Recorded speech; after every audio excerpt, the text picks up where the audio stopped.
Traffic చట్టాలని అమలు చేయాలి అని ఈ నినాదంతో ఏఐటీయూసీ రాష్ట్ర పిలుపు మేరకు కార్మిక సంఘాలన్నీ ఏకమై వేల సంఖ్యలో జిల్లా కలెక్టర్ కార్యాలయం ఎదుట నిరసన కార్యక్రమంతో జిల్లా కలెక్టర్ దద్దరిల్లేలా కార్యక్రమం జరిగింది. పోలీస్ యంత్రాంగం అడ్డుకుని జిల్లా పార్టీ కార్యదర్శి కామ్రేడ్ మురళిని, ఏఐటీయూసీ జిల్లా అధ్యక్ష కార్యదర్శులు కామ్రేడ్ రాధాకృష్ణని, కామ్రేడ్ చంద్రశేఖర్ రెడ్డిని, రైతు సంఘం రాష్ట్ర నాయకులు కామ్రేడ్ రామానాయుడు, తిరుపతి సిపిఐ పట్టణ కార్యదర్శి కామ్రేడ్ విశ్వనాథ్ మరియు డిహెచ్పిఎస్ రైల్వే కోడూరు నియోజకవర్గ కార్యదర్శి కటారి గోపాల మరియు ఏఐటీయూసీ నాయకులను అరెస్ట్ చేసి స్టేషన్కి తరలించడం జరిగింది.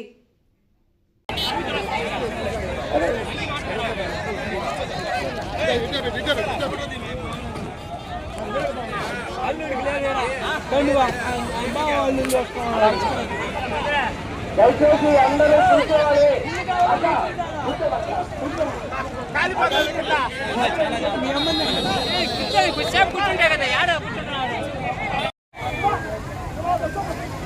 దయచేసి రోడ్డు వైపు ఉండే వాళ్ళందరూ కూడా రోడ్డు వైపు లేకుండా మన యొక్క అందరూ కూర్చోండి. Asha workers, Anganwadi workers, auto workers, building workers, street vendors, medical అందరూ కూర్చోవాలి. ఏ ఫ్యామిలీస్ అందరూ కూర్చోండి. అందరూ కూర్చోండి. బ్యాన్ ముందు రండి. బ్యాన్ ముందు రండి. అందరూ కూర్చోండి. అందరూ కూర్చోండి. దయచేసి అందరూ కూర్చోండి. ఎర్రగడ్డ ఇంకా రావడానికి సమయం పడుతుంది.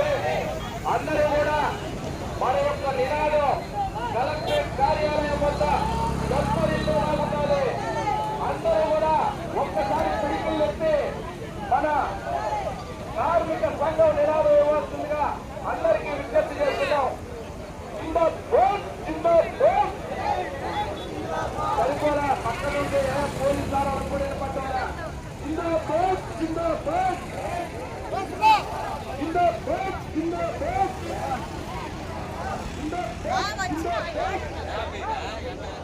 పరిష్కరించాలి కార్మికుల సమస్యలు ఏముంటుంది. పరిష్కరించాలి కార్మికుల సమస్యలు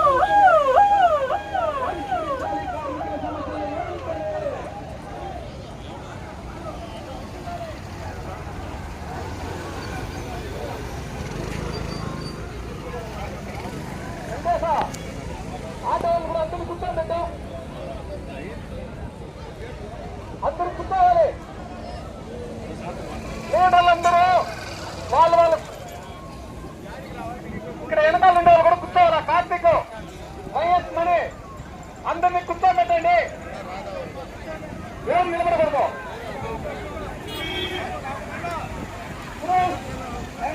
ఆటో కూర్చోబెట్టు.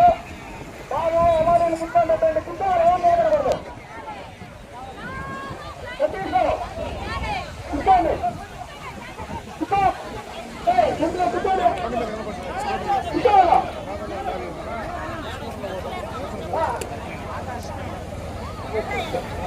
బ్యాండ్ ఎత్తండి, బ్యాండ్ ఎత్తండి.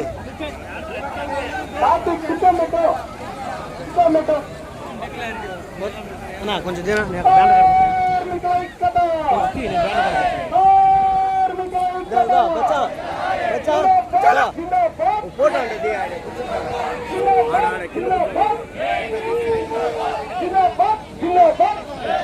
ఫోటో ఊరికే ఫోటోలా ఆటోలు ఎదికి వెళ్ళిపోతున్నారు. వాళ్ళందరూ రమ్మను.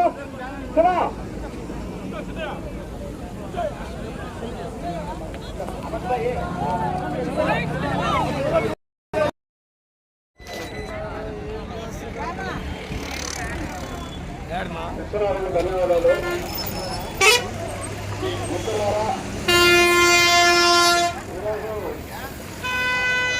భారతదేశ వ్యాప్తంగా కార్మిక సంఘాల ఆధ్వర్యంలో కార్మిక సమస్యలు పరిష్కారం చేయాలని ఇవాళ కలెక్టర్ కార్యాలయం కూడా భారతదేశ వ్యాప్తంగా ఆందోళన చేస్తా ఉన్నాం. అందులో భాగంగానే తిరుపతి జిల్లాలో ఈరోజు కార్యక్రమం నిర్వహించడం జరిగింది. ఈరోజు ఇక్కడికి మనం ఎంతమంది ఉన్నామో పోలీసు అధికారులు కూడా అంతమంది ఉన్నారు. మన సమస్యలు పరిష్కారం చేయాలని రేపు ఈ పోలీసు అధికారులు కూడా మన సంఘం ఏం చూసినా వాళ్ళు కూడా మద్దతు తెలియజేసేవి వస్తాయి. ఎందుకంటే ఈరోజు మన కరీబాట్ లేకుండా రాలేదు. గత 2 సంవత్సరాల 2 నెలల క్రితం ఈ రాష్ట్రంలో ఉన్నటువంటి,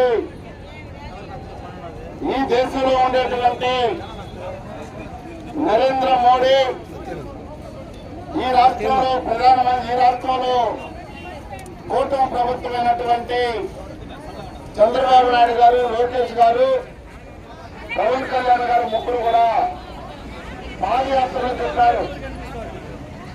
మేము వస్తున్నాం, గత ప్రభుత్వం జగన్మోహన్ రెడ్డి కార్మికుల రక్తాన్ని తాగుతా ఉన్నాడు, మేము అధికారం వచ్చిన తక్షణమే కనీస వేతనాలు అమలు చేస్తామని చెప్పారు. మేము ఈరోజు అడుగుతున్నాం ఈ ప్రభుత్వాన్ని, కనీస వేతనాలు 31,000 ఇవ్వాలని చెప్తా ఉన్నాం. ఆశా వర్కర్లు, అంగన్వాడీ వర్కర్లు, మిడ్ డే మీల్స్, గ్రీన్ అంబాస్ కార్మికులు, ఇవాళ మున్సిపల్ కార్మికులు, అంగన్వాడీ కార్మికులు అనేకమైనటువంటి మంది 11,500 రూపాయలు అంగన్వాడీకి ఇస్తా ఉన్నారు, 10,000 రూపాయలు ఆశా వర్కర్లకు ఇస్తా ఉన్నారు, 6,000 రూపాయలు గ్రీన్ అంబాస్ కార్మికులకు వస్తా ఉంది. గ్రీన్ అంబాస్ కార్మికులు జీవో ప్రకారంగా 10,000 ఇవ్వాలి. ఇవాళ ఉన్నటువంటి మిడ్ డే మీల్స్ కార్మికులకు 3,000 రూపాయలు ఇస్తా ఉన్నారు. మున్సిపల్ కార్మికులు 16,000 నుండి 12,000 రూపాయలు ఇస్తా ఉన్నారు. ఇంకా ఉన్నటువంటి అసంఘటిత రంగంలో పనిచేసేటువంటి బిల్డింగ్ కార్మికులు, ఆటో కార్మికులు, రిక్షా కార్మికులు, అనేకమైనటువంటి కార్మికులకు కనీస వేతనాలు లేనటువంటి పరిస్థితిలో ఉన్నారు. ఇవాళ పంచాయతీ కార్మికులు జిల్లా వ్యాప్తంగా అనేకమైనటువంటి ఒత్తిడి చేస్తా ఉన్నారు. ఇవాళ AP medical contract workers, medical employees లో పనిచేసేటువంటి కాంట్రాక్టులు కూడా 10,500 నుండి 13,000